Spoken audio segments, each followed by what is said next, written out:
Good afternoon, everybody.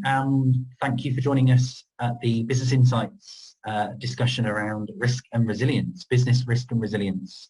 It has been one heck of a 15 months, I think, for nearly everybody in business. And therefore, it's only appropriate for us to continue the conversation. We started this conversation back at the beginning of the year at one of the earlier shows. And what's been really interesting is that each time we meet, the conversation changes. And with that, I continue the same conversation with the same people who are all experts in their own rights, in their own fields. And it's really important that we hopefully see the other side of COVID at some point in the future. And we're here to kind of support each other and build an understanding of top tips or identify opportunities that if you're stuck in business right now and you don't know what to do, what you could be doing through just joining us for this conversation. So thanks for joining us today. I'm Steve Gardner-Collins. I am Sales Director of the Hatton Collection, and I am also Director of Visit Gloucestershire. Joining me today is Guy. Guy, would you like to introduce yourself? Yeah, sure. My name's Guy Timpson. I run a business called Channel Force, which is all about email and LinkedIn lead generation. I also wear a number of other different hats, including being the sponsorship director of a conference organising company called Bright Elm, based in Bristol, and one of our contracts is with the Bristol Balloon Fiesta, hence the rather topical picture on the side here, of which I'm sponsorship director in whichever form we decide to take with it for this year. I do a number of other things as well, but they're kind of like outside the remit for today, but nice to be here. Hello. Thanks for joining us. Eva, do you want to introduce yourself? Yes, hi everyone. My name is Eva and I'm the director of Genuine Translations, which is a multilingual translation company based in Cheltenham. And I'm also the co-founder of Local to Global, which helps exporters with their translation, cultural training and branding requirements when they are entering new markets. Yeah, thank you for inviting me again, Steve. No, pleasure. It's great to have the same faces because we've been continuing this conversation, as I say, since. And it's going to be really interesting when we do get to a certain point in time when we maybe see the other side of this kind of negative relationship that we have with risk and resilience. But it's certainly become really important, and it's a really important conversation to continue. And I'm sure we'll continue this into October. So we've had an interesting, only a couple of weeks, certainly since the last time we spoke. But for those joining us on an international basis, several months. Times are changing every day, every week, and we know with Portugal, if you like, going back onto the amber list for us this week, that has a negative effect for our relationship, for holidaying, particularly going abroad, and it also sets us back. You think when we were talking a couple of weeks ago around planning, and it was really important to kind of plan. And actually, I throw that back at you both because you both sat on the panel and said, plan for every event. I wonder if anybody went away from that meeting and thought, right, Portugal's on the green list. They planned and then it all changed. So we have to continue that conversation really. We're all busy business owners, we're all planning. Guy, follow up on your perspective around the subject of planning. We've been discussing the risks and the way of building resilience, and there are questions coming at us around top tips for what we should be considering as businesses. Perspective on the last couple of weeks and since we last met on the kind of international landscape and for what business owners should be thinking right now. Yeah, I mean, firstly, on the Portugal thing, on the now amber status, I think that is potentially a clever bit of positioning by the government as a preemptor to sliding the opening update back by 2 to 3 to 4 weeks when they make their announcement on Monday. I think it's a viable thing to do. I don't know quite what the reasoning was behind it, but I think it's a viable thing to do if they look at the various different variants which now have Greek letters rather than national stigmas attached to them. I think it also means that as far as planning goes, you have to, as we said at the end of the last live session, you have to have a contingency for just about everything. And I'd circle round to what I've said at a couple of these different ones, in that planning has to be short, medium and long term. You know, the short-term planning for a lot of people got completely thrown last week with the difference in the status of one particular country. It didn't just get thrown by people who were going to be traveling to that country. It got thrown by people who thought that they might be able to go to other countries in Europe that might have been following Portugal into the green zone. That's obviously now not the case. And the government have said, listen, foreign holidays this summer, you know, it's kind of like not the way to go, which then means on a knock-on effect, for instance, for you, Steve, you know, you were mentioning before we came on air about the repositioning of some of your hotels as stop-off points for people who are going to other places from other places, such as going from the Midlands down to the deep southwest, or going from London down to the southwest and not wanting to do it all in one day. That's great, but then probably you're going to have even more of that now. There's going to be even more of that positioning needed to take advantage of the change in circumstances in other places. And for me, that's the definition of a contingency. You're taking advantage of a change in circumstances. So I look at contingency planning in the short, medium and long term as a really positive thing. I'm done with the negativity. You know, we are, you know, all of the numbers as far as vaccinations, as far as, you know, positivity, as far as everything like that, vaccinations are starting to rise. You know, it's engendering goodwill, it's engendering activity. We will come out of this at some point in the summer, and contingency means that we need to be ready in whatever form that new planning takes. So this is quite a long answer. I'll finish with one point. The short term, obviously, we're wanting to get as many bums on seats physically within the places that we promote in order to cater for the change in circumstances brought on by the announcements in the last week. Medium term, and medium term really is for me the next 3 to 6 months. When we get the announcement next Monday, whether it gets moved forward by 2 weeks or 4 weeks, whether it only gets moved forward literally just as the schools are shutting, which I think will probably be the case. I think if I was a gambling man, that they will reopen on July the 20th. Yeah, that'd be it. Push it a month. Yeah, push it a month. Make sure, build the vaccinations. You know, so for me, that means that that next 2 months of summer, huge amount of contingency needed there to make sure that we are taking advantage of this change in circumstances. And then beyond that, once we get further through into October, November, December, that's when we're looking at more longer term contingency, you know, where you're wanting to get the staffing levels right for that particular time of year, and then build and plan for next year where there may be a semblance of normality. So that's my 5-minute take on it. Sorry if it was a bit...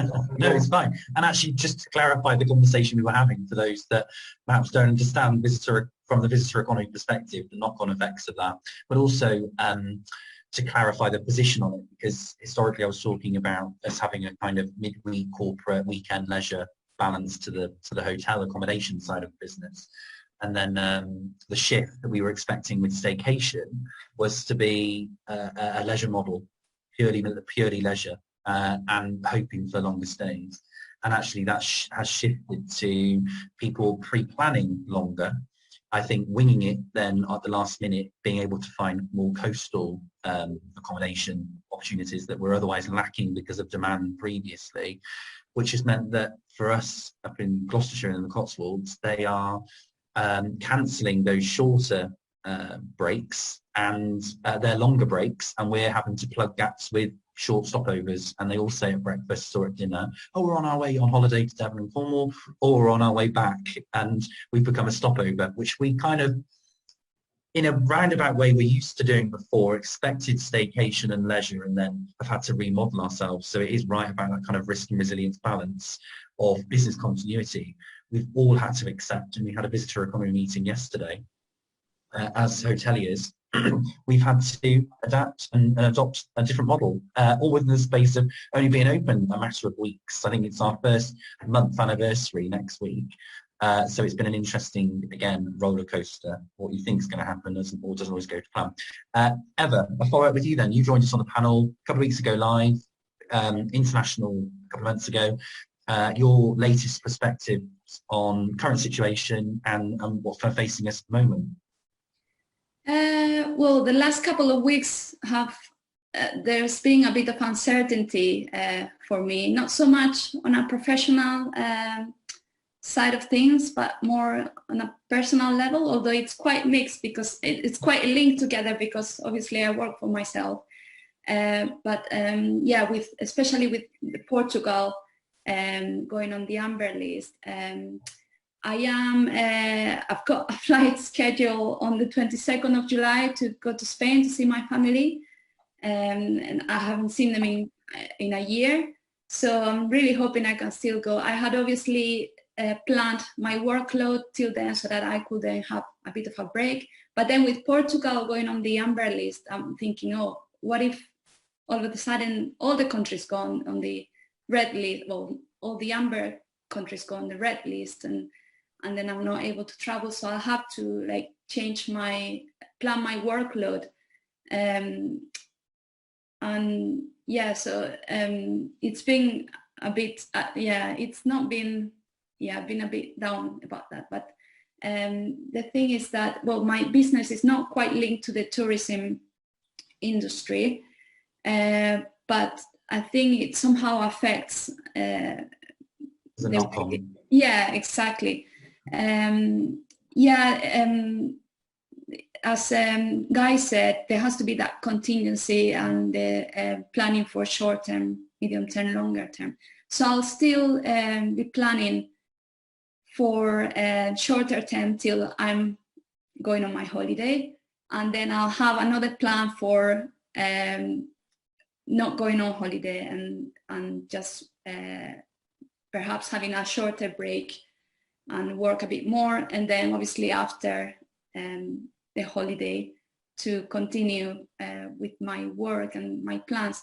So it's a short, medium and long term, and then thinking that anything can happen again, and so just being able to adapt, which is what we've been all doing really. You were the master planner. You talked about plans. Yes. Quite a lot. So I'm really pleased to hear that you've got your short, medium and long term. Yes. Just stepping aside from COVID ever so slightly, because certainly yesterday there was conversation around Brexit got brought up. Do you think at the moment, in terms of that kind of building risk into your business, we're starting to see signs of impact where we've perhaps been masked by COVID? It's kind of been behind the scenes, and we're starting to hear lots of businesses certainly talk about Brexit, good and bad, but from a very negative starting place.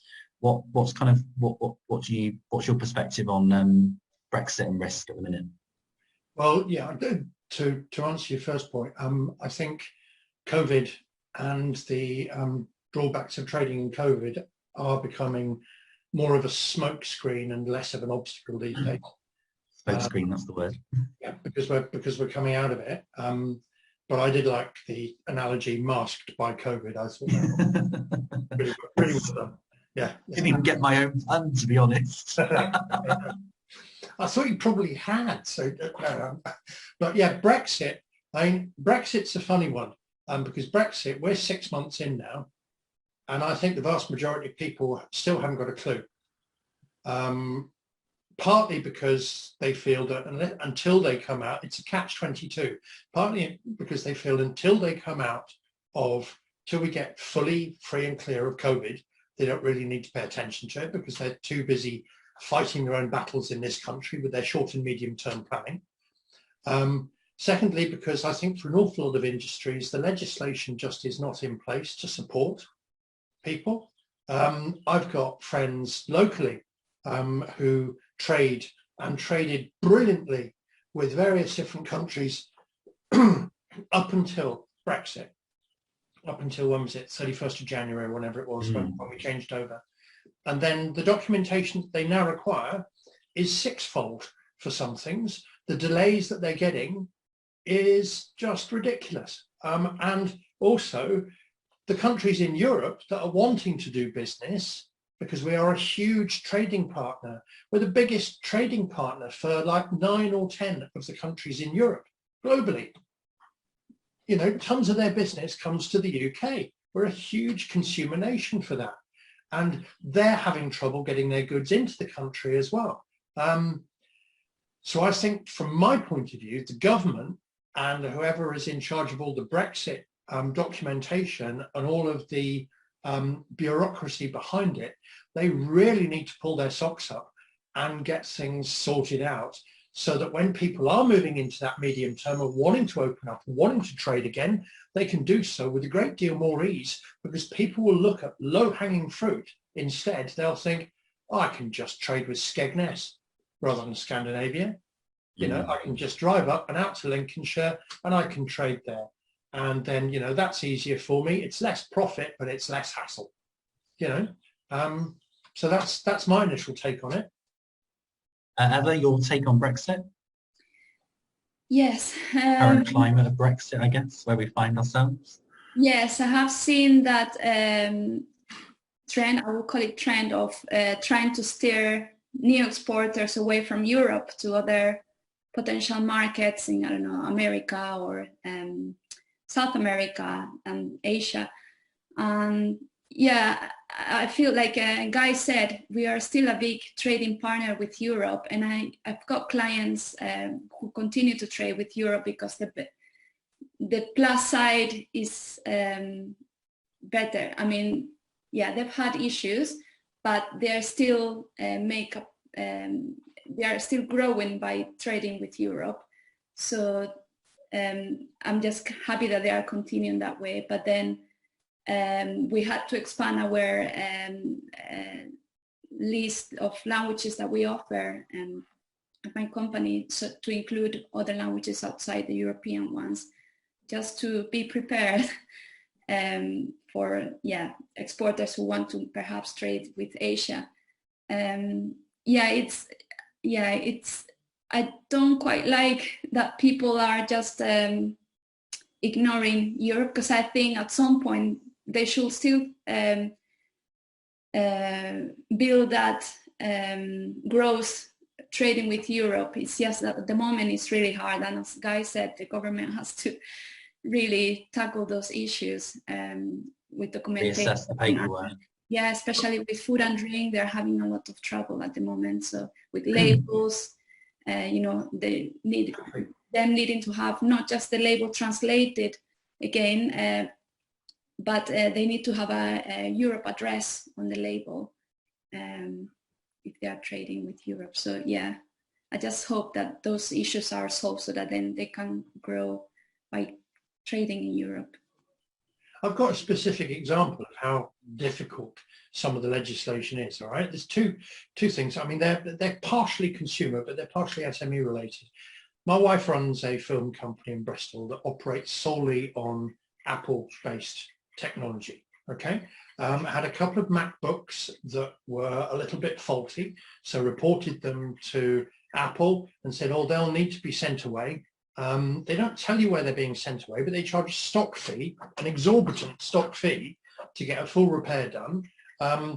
One came back and the courier at the door was demanding £120 in import tax before he released the laptop, because it had gone away to be repaired in Bulgaria. Yeah. The other laptop came back, it had gone within the UK, bang, straight back in. Yeah, nothing at all.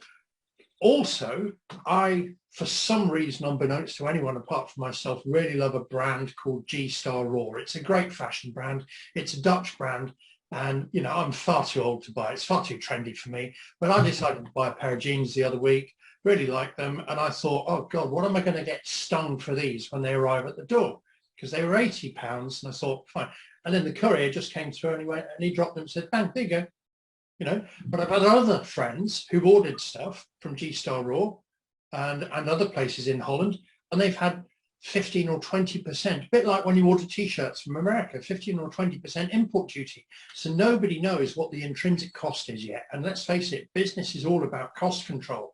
And if you don't know what the costs are when you're buying something or when you're trying to get something repaired, it's really, really difficult, almost impossible to budget for that type of thing. And that's where that's where everyone's been chronically let down by Brexit, is the documentation and the costing for it. Yeah. Yeah, actually, I noticed I'm part of a few groups, as everybody is on Facebook, and a lady commented the other day saying she'd ordered the same as what she always does from Italy, which is particular ingredients that she likes to use in her cooking, and hadn't accounted for the fact that either they couldn't get to her, so she was not able to cook with what she always cooked with, but then got stung when some of it arrived with costs that were not mentioned until it arrived in the country. So that creates confusion, and as we know with the first lockdown of COVID, there was this thriving uncertainty that is only natural for humans. We need to know in order to trust and thrive. And I suppose that helps with kind of the conversation today in terms of business. For us to own businesses and feel confident about our business, when it comes to trading and costs and controlling, certainty is what makes us wake up every morning and think we're secure in the decisions we make, and that we can continue to build back and hopefully grow again, which is ultimately the goal. So yeah, that kind of uncertainty around purchasing is certainly an issue, and it's conversation even on social media, people asking each other, help, is anyone else being stung by this company or from buying from that country? And it doesn't set a great precedence, and then as you say, you can end up just going down the road and trying to find what you need here in the UK if you don't know, and that doesn't help relationships. And actually, if I was asked the same question about Brexit from a hotelier perspective, which I should probably ask myself that same question for this conversation, food and drink ingredients or menus going back to business on the 17th of May was incredibly challenging, because costs for food had gone up so much, which we kind of foresaw that when you've had no in for so many months because you've not been able to trade, it's really hard to then account for writing new seasonal menus. Coming back in from Boxing Day was when we closed, so we were in winter, coming in at spring, almost summer, and you're trying to balance those fresh ingredients for the warmer weather, and the costs were phenomenal on food and drink. We've now managed to balance menus over the last month with what works to kind of balance that out. But obviously, if it continues, historically people are led by price. So if our room prices have to go up and our food prices have to go up for what the consumer pays, it's just a knock-on behind the scenes from costs incurred at our end for the food that we were buying a year ago for the menus. It's just they've gone up so significantly. So there's that issue. We've also got staffing. Everybody knows, even probably sitting listening on the call today, that the hospitality sector is desperately struggling for staff. And that isn't just COVID related. I've been around in hotels for 18 years, and I've been working with colleagues from all around the world. You know, when you go to a fresh restaurant, you would be being served by usually a French waiter. I know I've had so many Polish colleagues across housekeeping and waiting staff, and very multicultural background of colleagues around me. But actually, I've come back to work and really noticed, not just in our businesses, but across all of the businesses locally that we work with, we're all struggling. Chefs, waiting staff, it's not just key skilled roles. And I do think that there's an element there of they went home, they don't need to come back, or they were often found different job opportunities in other sectors. They were encouraged to upskill and train, which is what the first lockdown kind of told us. And who wants to come back to a 0-hour contract to minimum wage? So the sector itself has got a lot of work to do on staffing. And naturally, with this conversation on an international platform, we're really keen as a sector to start talking international. When will we see visitors coming back to visit? To top us up, 20% of Gloucestershire's visiting income comes from international visitors. So in order for us to build back truly and successfully, we've got to plug that gap. We've got a domestic staycation, he says, contradicting himself because of what I said earlier about the short break side of it. But we've kind of got a domestic market right now. But I don't know about you two, as soon as we can, I think a lot of people will want to go abroad. And that's when we're going to suffer again if we haven't got the inbound, but we're all outbound because we can go to Portugal again or wherever. the sector's going to struggle. So I'm answering my own question there from a sector perspective, and I wonder if there are people on the call that are sitting there as business owners of hotels or pubs and restaurants going, I'm in the same boat. What would be top tips? I haven't got the answers today because it's only been the last few weeks we've come back to business. Well, that's the thing. You look at Christmas and you look at next summer. Everyone's going to want to go skiing, and everyone's going to want to go to the beaches of Europe and beyond. You know? And we start planning Christmas parties actually now. Normally, as hospitality businesses, we've written our brochures by now, and they're coming out towards July, which is a really strange mindset to get your head around this year. We kind of accepted last year that we'd have to put it on the back burner. But actually, people are inquiring about Christmas, but we don't know with certainty, really beyond the 21st of March again, 21st of June again, whether we can actually have weddings will be kind of bad enough, if in a sense, because everyone's expecting marriages to happen and funerals will continue. Christmas parties are a whole different ballgame, aren't they? And particularly when there are 150 of mixed organisations, because you have joiner party scenarios. We were really hoping to come back this year back to normal, and we are all optimistic and hoping that we do, but that will be a big knock-on for our December, like it was last year, if that happens again. And particularly, as everyone internationally knows, like the March Festival and the Cheltenham races, our year of success starts the season off with March Race Week. That's really important for Gloucestershire and for Cheltenham. And again, we don't have certainty yet because we don't know what's going to happen. And how do you write a business plan? That for me, Guy, is in my medium long-term plan now. And actually, if it doesn't slow down, it's going to be in my short-term plan again. And I don't know what to say. Yeah, that's the thing. That's what I was saying. In medium long-term, long-term used to be 18 months to 24 months. Well, long-term now is 6 to 9 months away. You know, because you've got those two sections beforehand. You know, you've got the short term, you know, for the next few weeks, and then you've got between 6 weeks and 4 to 6 months through to the end of the summer, and then the long term is anything else. Yeah. And because we're not just governed by the normal market forces that we were governed by 2 years ago. You know, we're governed by everything else that's going on. You know, I mean, I don't know if you've seen in the news today, but Boris is saying that weddings will be able to operate at maximum capacity regardless of what happens with the easing of lockdown.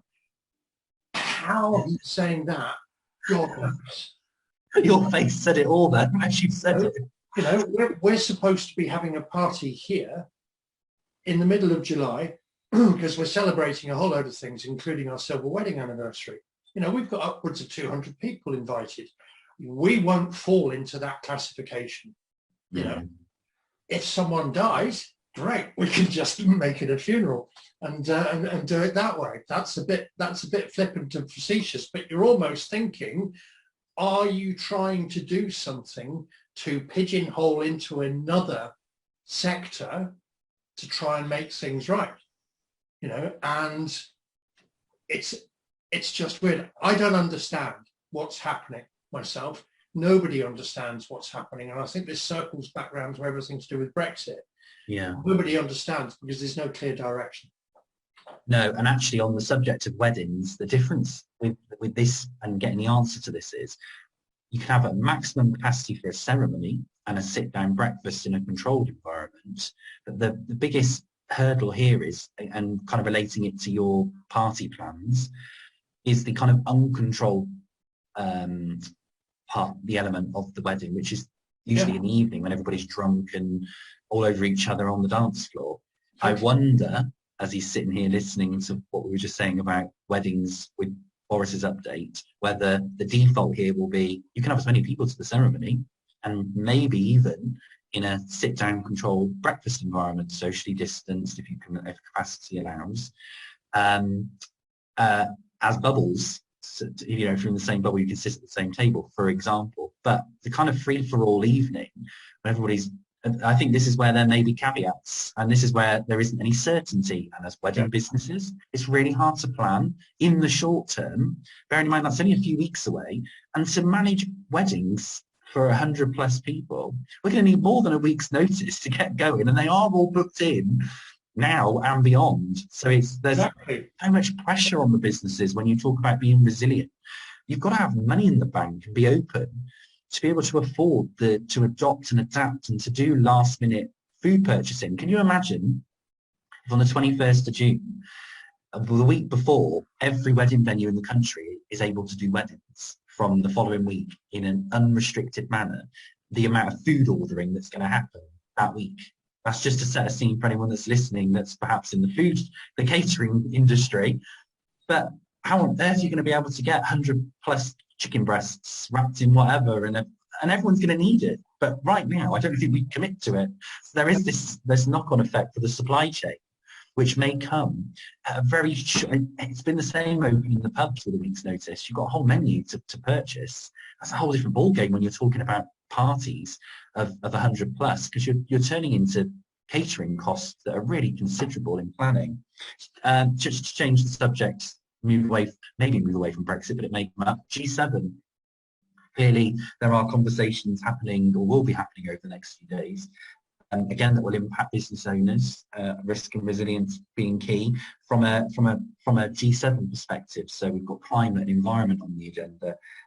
We haven't actually talked about, or from what I can remember, because we do have good lengthy conversations on this, but climate and environment have become a huge part of sustainable outlook for businesses, particularly public sector focus for planning, but also as a business owner, planning for the next phase of what might hit us, climate and environment. To follow on from Brexit, I suppose, how do you plan for something like that? Guy, climate and environment. How far down the list is it at the moment? It's cropping up. I was driving on the motorway. There's banners all about the forthcoming climate. We don't know when the tipping point is, in all fairness, do we? And that's what we're all trying to combat. And there are these sustainability targets that the government are working to. And there are agendas, there are commitments of 2025, 2030, 2050 that naturally all impact us. We have corporate social responsibility.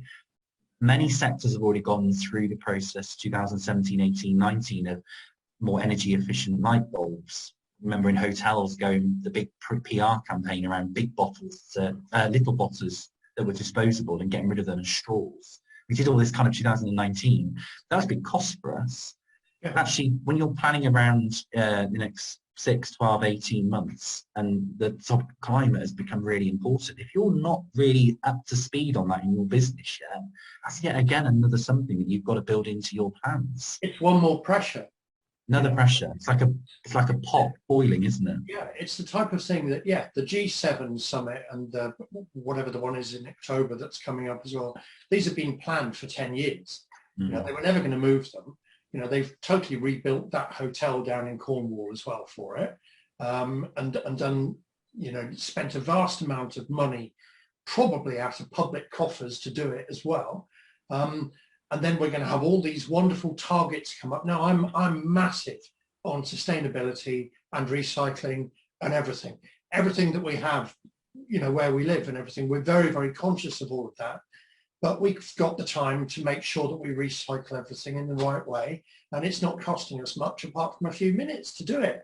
If you've got a big business, or you've got any sort of business where it becomes a stipulation of having to do business that you need to do it in this way, when you're just trying to keep your heads above water as a business, it becomes bureaucracy gone wrong. There's a big argument with ecology and sustainability. In some circumstances, we're almost too late. But then again, the other side of the argument is it's never too late to change for certain things. Again, it's everything that will come out after this week. We've got these massive targets to carbon neutral and all of this. And it's like... They are looming, these targets. I know. They were dated, as you say. What has to be our commitment in business now to ramp up the fact that for some commitment plans, they're 2025. Yeah, which is just around the corner. That's kind of like 3 financial cycles away. Which is scary, and that's 3 financial cycles away. That for a lot of businesses, having been closed for huge parts of the last 18 months, they're literally just going to be getting back on their feet. You know, it's only, you know, yeah, it's three full trading years. And then they're having to think of something else. You know, yes, it's vital. Yes, it's important. That's why my first comment when you first asked it was, how far down the list is it? You know, yeah, when do all these factors of COVID move on to Brexit, moves on to where you've got to think realistically on the important end there, haven't you? But these are all subjects. Where are your priorities? Your priorities are trying to make sure that your capacity is increasing, that your staff are increasing, staff levels are increasing, not necessarily that your profitability is increasing, you're just making money. Finally, exactly. Yes, for some of us it is. And actually, if you're only open for the last 2-3 weeks, you haven't made a profit yet. You'll be lucky if you start making money yet. We're just turning over for a change. Which is the point. And then you got someone knocking on the door saying, I want to talk to you about sustainability.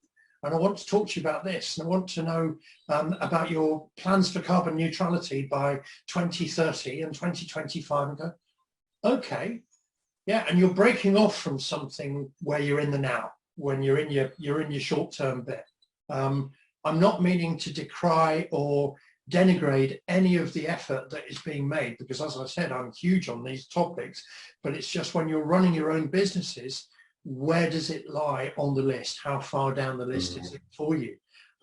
It will get moved up the list by circumstances beyond your control, but at the moment, how much attention are you paying to it? Eva, do you feel the same? Do you sympathise? What's your thoughts on priorities? I think, well, I think most businesses already started with that mindset, with the climate and environment, with the sustainability mindset before the pandemic. So I think there was a start there, but as we said, businesses have enough in their hands now with the pandemic and Brexit. So you can't really ask them to prioritize this at the moment. It definitely has to be in their plans, and it'll be easier for smaller businesses, I think, than larger businesses. Because, for example, for me, I'll give you one example. So many of the translations I do are certified, which means they have to have the stamp and the signature, and I have to send them by post. So I've been really ensuring that that's the type of certification they need, the clients need, and that to see if I could possibly do it online with a digital signature. But many of the organizations that will need the translations are a bit old-fashioned in that respect, so there's a lot of bureaucracy there. But that's something, and it's the little steps that you kind of adapt yourself, and then you can move into, you can then use that mindset in your business. So I think you don't, if I was a big organization, I will be aware of that target, but that has been imposed by other people, but have my own target and work towards that first, in a way that is more feasible for me at the moment, considering the pandemic and Brexit. It goes back to what Guy said about it being on your conscious. Yes. You have to be very self-conscious about your own contribution, and then if it's a big collective contribution, then hopefully that sets the scene for the bigger picture. If everybody's doing their bit, it just does vary, and on an international scale, I guess, varies even more depending on what your country commitments are, and if you are partnering with other businesses to purchase from or to sell to. There doesn't seem to be enough consistency for it to be viably effective always, because different countries are doing different things at different times, and even in our own county, let alone our own country, we've got multiple plans that are all dated for successes at such random different times. We actually don't know what one plan that sits for 25 then has another plan for 20 2030, 2040, 20, and then you're like, where do I fit into this? Like, do I need to act now, or do I fit in that one for 2040? In which case, I've got plenty of time. When is the right time? But I think it's everyone's on their self-conscious about it, and certainly as Guy was saying, what we do at home and then what we do when you're at work, I think it makes a much bigger contribution than when we're doing nothing, which is where we were several years ago. And I think some of the targets are totally dependent on the type of industry you're involved in. You know? Yeah, I gave the examples of straws, little bottles. Yeah. And I'm sitting there now thinking, well, what else do we need to be doing? We've done waste management, we've done energy efficiencies, recycling reviews, water. That you kind of think, well, how much more can I contribute fairly? Or are we doing enough right now as part of our corporate social responsibility? So to kind of conclude off, I did actually make a note. We've had a question in from a viewer around some top tips. I think we've talked in length today around the situation as it currently stands. We're following up on the conversation as the times just seem to change daily. And actually, if we could each give a top tip and perhaps link that to how we could tip resilience into that. Guy, if I start with you, identify a top tip. We talked about planning. That was one of the big offshoots of the last session we did. Any thoughts on what we should be doing right now as a top tip? We're planning all the way, short, medium, long term. What else could we be doing? At the moment, focus on the now. Literally focus on what your prime objective is for the next month, and set your goals internally with your staff accordingly, because let's face it, the world's going to be a different place in a month's time. So we're going to need a different contingency, but also if you've got employees as well who are worried about various different things, nothing works better than saying, right, what we're going to do, we can't worry about anything that's way in the future because that's my job. And what we're going to do now is we're going to do this. We're going to make sure that everyone who's coming in, say, for instance, in your hotel, Steve, everyone who's coming in gets the best possible stop overnight experience that they can get, so that if they do it again, maybe not next year because they're in Portugal, but maybe 2 years' time, if they're doing it again, then they pick us first. And that for me would be the best thing to do. It's what I try and do anyway. I focus on the now first. My first thing every day is, right, what do I need to achieve by the end of today? You know, within the confines of my little desk and my laptop. You know, what do I need to do? Yeah. So yeah, good top tip. Eva, yours? I will say don't spend too much time on the planning, because as we've seen, everything can change. We're gonna take that back. Don't keep planning too much because someone else is planning for us. No, but what I mean is just have like a one-page plan. Plan A, plan B for the short term. Plan A, plan B for the long term. And just have a clear goal. And then if you really want to achieve that goal, then just work yourself like backwards, if you know what I mean.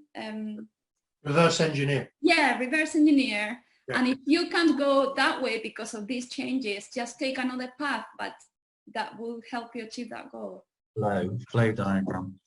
And mine would be, if you're sat here as a director, an owner, a manager, and again, taking the point of now, but mental health and well-being of colleagues around you, continue to think about others. It's really hard when you're faced as a manager or as a director, when you're worrying about your business and trying to do everything all at once. We're trying to kind of find light at the end of a very long tunnel here, and when that will be, we don't know. But I would say take time for you, and then also consider others. Yeah, that's a really good point. Great. Well, thanks for joining us today, and we hope to see you again soon.